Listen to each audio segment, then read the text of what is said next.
Viena štats veic demogrāfisku laupīšanu, kas liktu pat vispieredzējušākajiem pilsētplānotājiem aizraut elpu. Tā ir gandrīz pilnībā tuksnesis. Ainava ir tik skarba, ka tai vajadzētu atturēt izaugsmi, taču tikai viena gada laikā 28,000 jaunu iedzīvotāju sakrāmēja savas mantas un pārcēlās uz šejieni. Paskatoties uz Amerikas rietumu karti, lielākā daļa cilvēku redz nāves slazdu, taču tūkstošiem ģimeņu redz glābšanas riņķi.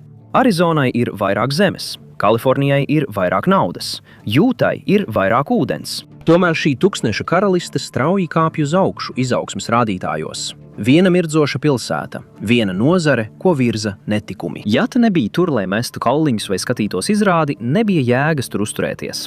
Tad viss mainījās.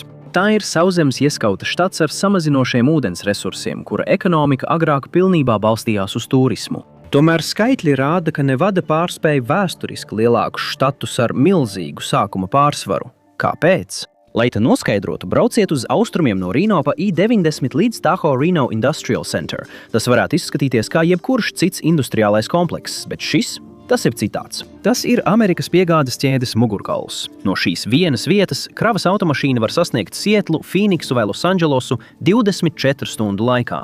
Šī iemesla dēļ tādas tehnoloģiju milži kā Google un Switch ir pārcēlušies šeit, līdzās Tesla milzīgajai gigarūpnīcai. Šis koridors nav tikai plašs asfalta ceļš, tas ir inovāciju mugurkauls. No Lektavas kļūst par mikrocentriem robotikas, mākslīgā intelekta pārvaldītajiem krājumiem un ar droniem atbalstītām piegādēm. Samazinot pārvadājumu laikus un izvairoties no noslogotām ostām, uzņēmumi var samazināt piegādes izmaksas.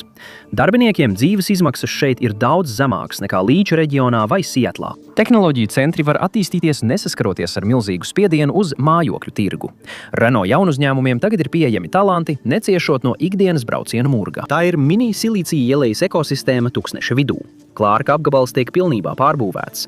Dienvidnevadas reģions vairs nav tikai vieta nedēļas nogales izbraucieniem. Tas pārtop par biznesa centru. Globālajiem uzņēmumiem tiek dota iespēja saglabāt saikni ar rietumkrastu ostām, neciešot no piekrastes pilsētu milzīgajām izmaksām un sastrēgumiem. Un nauda plūst iekšā. Tikai pēdējā gada laikā miljardiem dolāru ir ieguldīti Hendersonā un Ziemeļlasvegasā, lai stiprinātu Amerikas piegādes ķēdi. Nevada izmanto savus zemos nodokļus un ātro dokumentu kārtošanu, lai nodrošinātu tādu strauju izaugsmi, kādu gandrīz nav iespējams atrast nekur citur rietumos. Automatizācija, zaļā enerģija, tehnoloģiju giganti. Tās visas tiek piesaistītas tuksnesim. Tas viss ir daļa no Las Vegas Global Economic Alliance plāna. Viņi ir bijuši galvenā sastāvdaļa šajā pašreizējā izaugsmes posmā.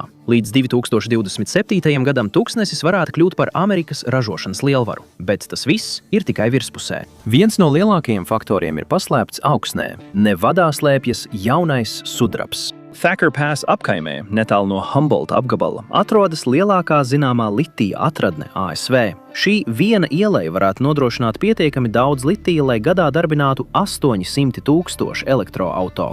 Nevada ir elektroauto degviela nākamajam transporta gadsimtam, taču nākotnes, kas balstīta uz baterijām, izveida prasa milzīgu daudzumu elektroenerģijas. Un tuksnesī tā ir problēma. Lai apmierinātu šo pieprasījumu, Nevada tomēr rīkojas. Tā ir vienīgā štats rietumos, kas aktīvi pārbūvē visu savu elektrotīklu. Galvenais projekts ir Greenlink West, 760 km gara augstsprieguma pārvades līnija, kas tieši savienos Lasvegasu ar Rīno. Šī milzīgā enerģijas maģistrāle ir izveidota, lai nogādātu lielu daudzumu atjaunojamās enerģijas no tuksneša saules elektrostacijām tieši uz tehnoloģiju centriem Ziemeļnevadā. Un tas piesaista arī citas nozares uzmanību. Datu centri līdz 2030 gadam varētu patērēt līdz pat 10% no pasaules elektroenerģijas. Tas ir tikpat daudz elektroenerģijas, cik viena liela industriāla valsts, piemēram Japāna, patērē gada laikā. Pateicoties plašām atklātām teritorijām un stabiliem noteikumiem, Nevada ir kļuvusi par galveno vietu šādiem datu centriem. Lai šie serveri darbotos visu diennakti, Nevada būvē Gemini Solar Project. Atrodas tieši ārpus Lasvegasas. Tas darbojas kā 1,4 gigavatstundas baterija. Lai gan štats joprojām ir pieslēgts Kalifornijas enerģētikas tīklam, šis projekts ļauj Nevadā atdalīt savu rūpniecisko izaugsmi no blakus esošā pārslogotā un novecojušā Kalifornijas tīkla. Ražojot gandrīz 950 megawatus no savām ģeotermālajām stacijām, kas ir pietiekami 700,000 mājsaimniecību, Nevada var nodrošināt enerģiju saviem augošajiem rūpniecības un tehnoloģiju sektoriem, nepaļaujoties uz Kaliforniju. Lielākais izrāviens šajā notika Humboldt apgabalā, projektā Project Red. Furvo Energy uzbūvēja pirmo komerciālo uzlaboto ģeotermālo sistēmu ASV, izmantojot dziļus karstus iežus enerģijas ražošanai. Viņi ir parakstījuši lielu līgumu par Google milzīgo datu centru apgādi. Tas ir vairāku miljonu dolāru projekts, kas ir ieguvums videi. Tā izmanto slēgtu sistēmu, kas gandrīz nemaz neizmanto ūdeni. Tā pati pazemes siltuma enerģija, kas veicina Nevadas enerģētikas uzplaukumu, klusi palīdz arī mazināt štata ūdens trūkumu. Šādi izskatās viss straujāk augošais štats no iekšpuses. Elektroapgādes tīkls tiek veidots no jauna, lai nodrošinātu enerģiju nozarēm, kas šeit vēl pirms 5 gadiem neeksistēja. Kamēr Nevada būvē savu fizisko infrastruktūru, tā pārveido arī juridisko infrastruktūru. Veselu gadsimtu Delavēra dominēja ASV uzņēmējdarbības vidē. Ja tu dibināji lielu uzņēmumu, tu to reģistrēji tur, taču tagad parādās jauna kustība – Dexit. Uzņēmumi aiziet prom, tā ir masveida aizplūšana. Un ir tikai viena vieta, uz kurien viņi dodas. Riska kapitāla giganti un biržā kotēti uzņēmumi, piemēram Fidelity National Financial, Roblox un AMC Networks, pamet Delavēru un pārvieto savas juridiskās galvenās mītnes uz Nevadu. Kāpēc šī pāreja? Delavēras tiesas ir kļuvušas neparedzamas. Tās atceļ milzīgas izpildu direktoru atalgojuma paketes un apšauba valdes neatkarību. Dibinātājiem un investoriem tas ir īsts murgs. Taču Nevada saskatītajā iespēju sacensties ar citām štatiem. Viņi izveidoja sistēmu, kas atdod varu īpašnieku rokās. Direktori ir pasargāti no tiesas prāvām, ja vien nav pierādīta apzināta krāpšana vai pārkāpumi. Tā bija spēcīga juridiska aizsardzība, kas pasargāja kapitālu no tiesu varas pārmērīgas iejaukšanās. Nevadas īpašie likumi pārvērš štatu par milzīgu izmēģinājumu poligonu jaunajiem uzņēmumiem. Viņi koncentrējas uz tādām lietām, kā ar mākslīgo intelektu vadīti aizdevumi un īpaši droši digitālie pārdošanas darījumi. Uzņēmumi izvēlas Nevadu, jo tur nav franšīzes nodokļa un privātuma likumi ir stingri. Tomēr īstais dzinējspēks visai šai izaugsmei ir nauda. Precīzāk sakot, riska kapitāla nauda. Tā kā Nevadā nav uzņēmumu ienākuma nodokļa, šie jaunu uzņēmumi var paplašināties uz citām štatiem, nesaskaroties ar smagu štata nodokļu slogu divreiz. Tas padara Nevadu par ideālu bāzes vietu uzņēmumam, kas vēlas strauji augt. Kamēr tādi štati kā Kalifornija apspriež jaunus nodokļus turīgajiem, Nevadas ienākuma nodokļa likmes darbojas kā magnēts. Pēdējo 5 gadu laikā štats ir piesaistījis $500 miljonus privāto investīciju. Tā ir nauda, kas iespējams būtu palikusi Kalifornijā, ja nebūtu tās augsto nodokļu un regulatīvo šķēršļu. Līdz 2030. gadam tiek prognozēts, ka Nevadā būs 10 000 jaunu uzņēmumu, pārvēršot viena štata zaudējumus otra izaugsmē. Lielie spēlētāji nepārvieto tikai savas galvenās mītnes, viņi pārceļ veselas komandas. Kad Roblox pārcēla savu juridisko adresi uz Nevadu, tas izraisīja atbalsta pakalpojumu vilni. Juridiskie biroji, grāmatvedības un personāla atlases uzņēmumi pārcēlās līdzi. Nevada ir izmēģinājuma poligons, kas finansē mākslīgā intelekta jaunuzņēmumus, kuri citādi nebūtu pastāvējuši vai izdzīvojuši piekrastes tirgos. Delavēra izveidoja savu dominanci vairāk nekā gadsimta laikā. Nevada paņēma daļu no tās tikai 5 gados. Šis ātrums ir iemesls, kāpēc Nevada ir izaugsmes līderu saraksta augšgalā. Un atceries, ja tev patīk šādi ģeogrāfijas padziļinātie apskati, noteikti abonē kanālu. Tā tu būsi pirmais, kurš uzzinās, kad Nevada pievienos vēl kādu pilsētu. Taču visā šajā ir viens izaicinājums, kas varētu pilnībā apturēt štata attīstību, un tas ir ūdens. Šis ir galvenais arguments, ko izmanto visi kritiķi. Nevadai beigsies ūdens. Pašlaik Mīda ezers ir piepildīts aptuveni par 34% un jau ir izsludināts pirmā līmeņa ūdens trūkums.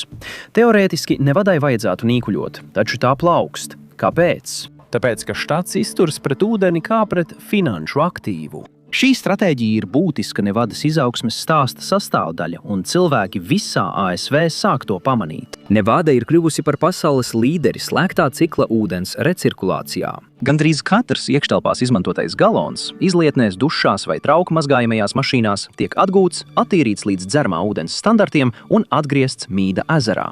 Tas valstī nodrošina atgrieztā ūdens kredītus. Par katru atpakaļ ievadīto galonu viņi drīkst izņemt vēl vienu. Tas Nevadā ir radījis lielu ieguvumu. Dienvidu Nevadas iedzīvotāji tagad patērē par 48% mazāk ūdens uz vienu cilvēku nekā pirms 20 gadiem, pat neskatoties uz straujo iedzīvotāju skaita pieaugumu. Būtībā viņi tirgojas ar ūdeni. Tuksnesis vienu no saviem lielākajiem izaicinājumiem pārvērta par slēptu priekšrocību. Tā ir efektivitāte, ar kuru citas štati nevar sacensties. Tomēr, ja Kolorādo upe samazināsies ātrāk nekā inženieri prognozē, pat šī sistēma varētu tikt novesta līdz sabrukuma robežai. Ar vēl neizmantotiem ģeotermālās enerģijas rezervuāriem, kas joprojām slēpjas zem zemes, Nevadas unikālā ģeoloģija ne tikai veicina izaugsmi. Tā ir iebūvēta atbilde uz tuksneša vissmagākajiem resursu izaicinājumiem. Šī straujā izaugsme liek kaimiņu štatiem saskarties ar saviem izaicinājumiem. Arizonas izplašanās nozīmē tūkstošiem jauna cauruļvadu, elektrolīniju un ceļu jūdžu ar pieaugošām uzturēšanas izmaksām. Katra jauna automaģistrāles jūdze Fīniksas metropoles rajonā izmaksā aptuveni $20 miljonus būvniecībā.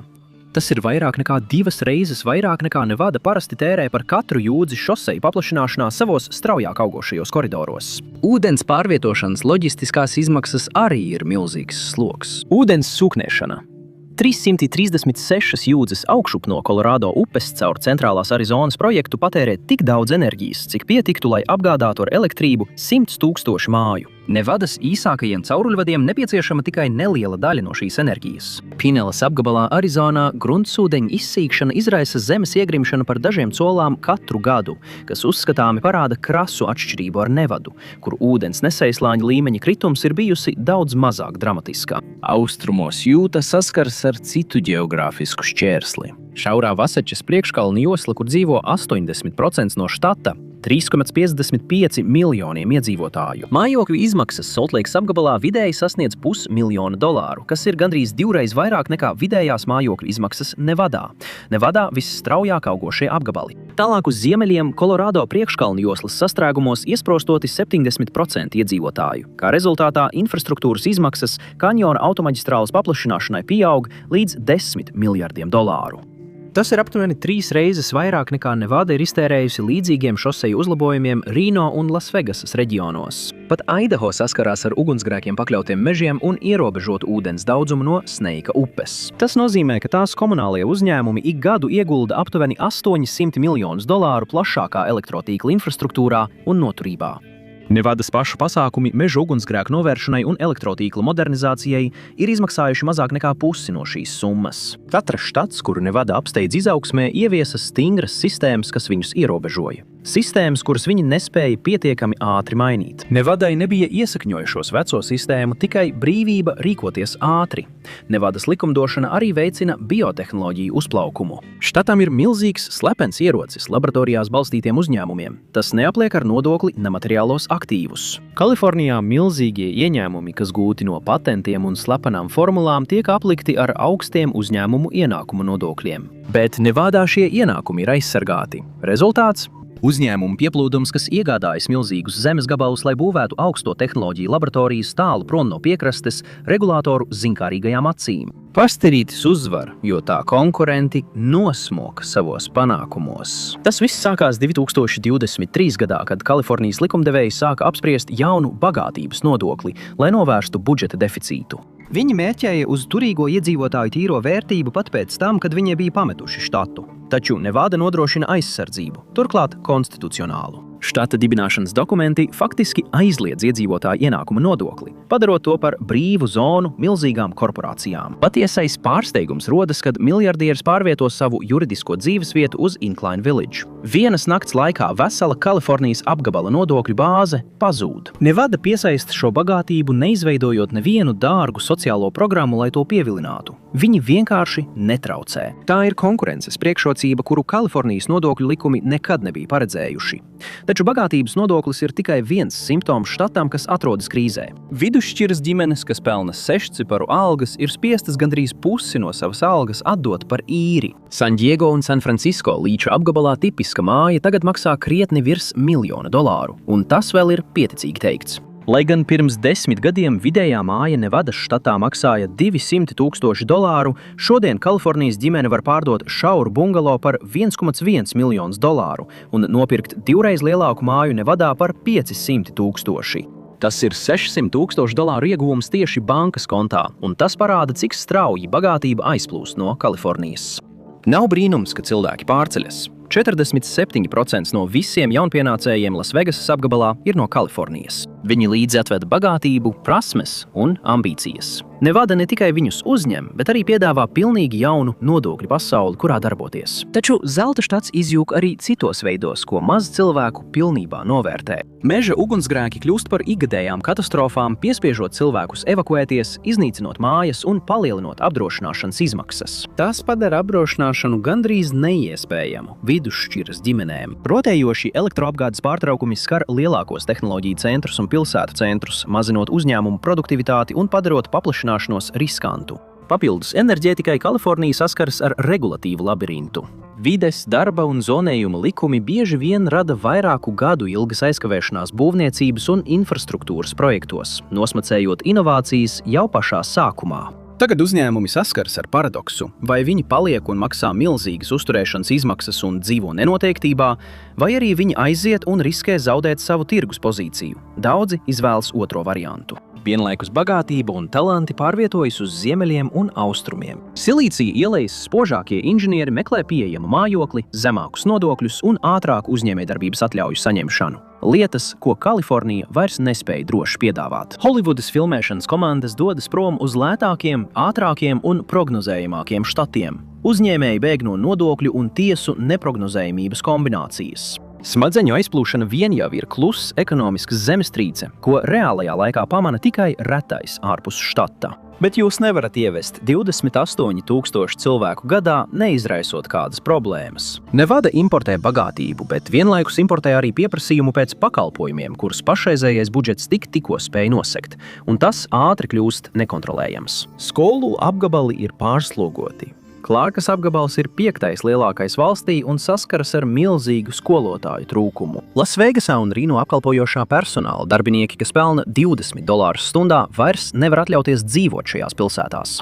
Kalifornijas iedzīvotāju pieplūdums ir paaugstinājis cenas tik augstu, ka paši kazino darbinieki nevar atļauties dzīvot 50 jūdžu rādijusā no savas darba vietas. Šis ir lielākais drauds Nevadas izaugsmei. Ja strādnieki nevarēs atļauties šeit dzīvot, tehnoloģistikas centri galu galā paliks bez darba spēka. Štats cenšas atvērt federālo zemi pieejamu mājokļu būvniecībai, taču tam nepieciešams kongresa lēmums.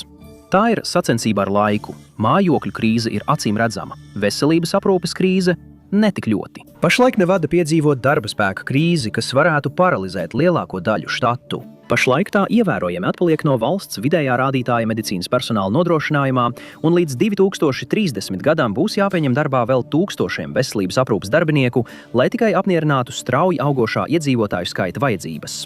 Lai to atrisinātu, Lasvegasa vairs nepaļaujas tikai uz azartspēlēm ar kārtīm. Tā liek likmes uz klīniskajiem pētījumiem. Lasvegasas medicīnas rajonā top jauna medicīnas izglītības ēka, kuras vērtība ir $150 miljoni. Mērķis ir pārvērst šo rajonu par biotehnoloģiju inkubatoru, vietu, kur laboratorijas pētījumi pārtop reālā ārstēšanā mēnešu, nevis gadu laikā. Pašlaik Nevada no veselības aprūpes ik gada nopelna aptuveni $20 miljardus, padarot šo nozari par dabisku izaugsmes dzinējspēku. Tiek prognozēts, ka tas ik gadu nesīs $300 miljonus ieņēmumos, radot stabilu, labi apmaksātu karjeras ceļu, kas nav atkarīgs no tā, cik cilvēku sēž pie blackjacka galda. Līdztekus veselības aprūpei Nevada iegulda izglītībā un profesionālajā apmācībā, kas pielāgota tās jaunajai ekonomikai.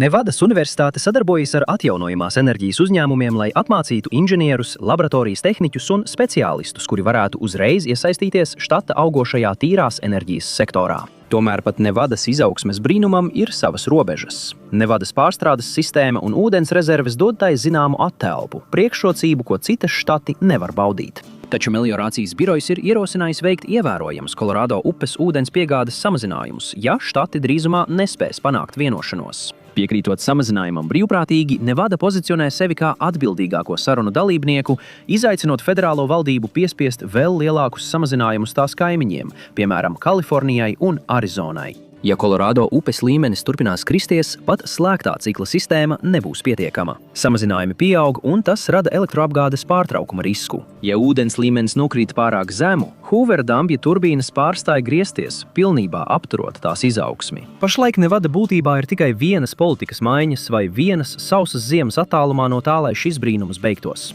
tāpēc viņi nevar atļauties izšķērdēt ne vietu, ne ūdeni. Un atrodoties blakus vienam no bagātākajiem štatiem, ko daži sauc par Kalameriku, Nevada nevar atļauties rīkoties lēni. Štata uzplaukums ir atkarīgs no divām lietām. Kalifornijai joprojām jāpaliek disfunkcionālai, un upei jāturpina būt pilnai ar ūdeni. Ja Kalifornija kādreiz atrisinās savas mājokļu un nodokļu problēmas, cilvēku plūsma uz Nevadu var apstāties vienas nakts laikā. Un, ja inženiertehniskie risinājumi nespēs tikt līdz karstumam, tuksnesis atgūs to, ko ir zaudējis. Taču Mohaves tuksnesī pielaide kļūdām ir ārkārtīgi maza. Tas padara Nevadas izaugsmi vēl ievērojamāku un vēl trauslāku. Paldies, ka šodien pievienojāties man. Ceru, ka jums patika video. Ja vēlaties redzēt vēl vairāk šādu video, lūdzu apsveriet iespēju abonēt un ieslēgt paziņojumus. Tas tiešām ir svarīgi.